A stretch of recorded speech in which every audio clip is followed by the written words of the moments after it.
Let me tell you something upfront. Your ability to make bold decisions might be the biggest predictor of how far you go in your career.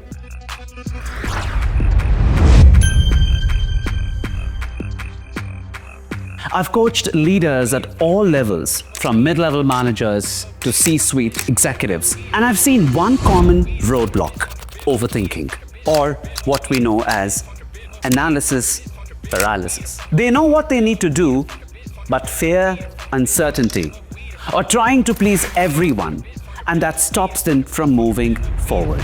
In today's video, I'm going to give you a decision-making framework that you can start using immediately. It's called the 3-second rule for decision-making. We'll also talk about how to defend your choices when people push back without sounding defensive. If you've ever second-guessed yourself after a meeting, this one's for you. Let's start with a bit of a tough truth.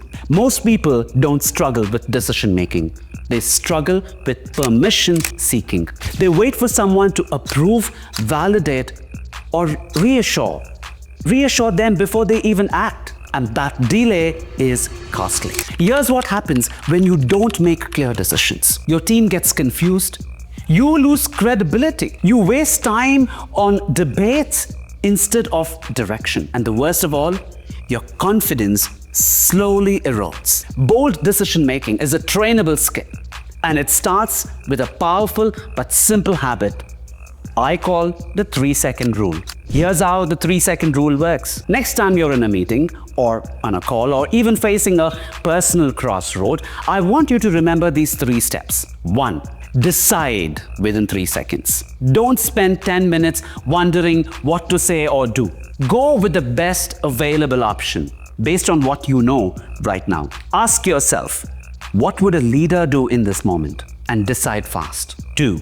Act. Bold leaders move. They don't get stuck in mental loops. Action builds momentum, and momentum builds confidence. 3. Adjust. Not every decision will be perfect, and that's okay. Sometimes you've got to take the risk. Say to yourself, if this doesn't work, I'll adapt. Boldness isn't about being right all the time. It's about being decisive and adaptable. When you start practicing this, especially in low-stakes scenarios, you'll start rewiring your leadership reflex. You'll build speed and clarity, and people around you will start seeing you differently. Now let's talk about the second fear that holds people back. What if someone challenges my decision? That's a valid concern, especially in collaborative environments. But here's a phrase I teach my clients to use, and it works beautifully. Here's what I've decided and why. Let's move forward and adjust if needed. This sentence does 3 powerful things at once. Ownership. You're not hiding. You're standing by your choice. 2. Logic. You explain why without over-explaining. 3. Flexibility. You show that you're open to adjustments, but only after the forward motion. That's real leadership. You're not apologizing. You're inviting collaboration after momentum has been created. I distinctly remember one client, a senior product manager, who used to always end decisions with, "What do you all think?" Sounds inclusive, right?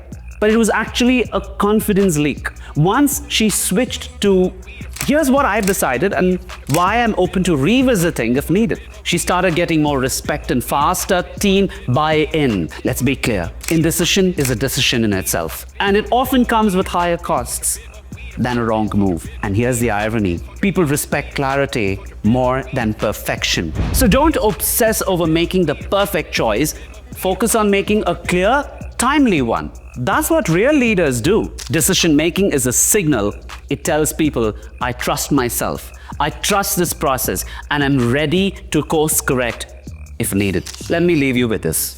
Your growth depends on your ability to decide quickly, act boldly, and adjust gracefully. And you can start building that muscle today. Practice the 3-second rule on small things: choosing a direction, writing an email, speaking up in a meeting.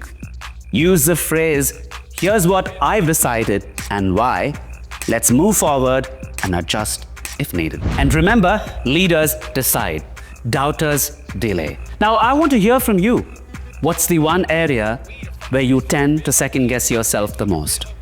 Is it team decisions? Speaking up?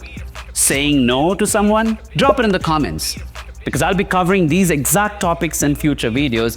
And if you found this valuable, please like the video, subscribe, and share it with somebody who will benefit.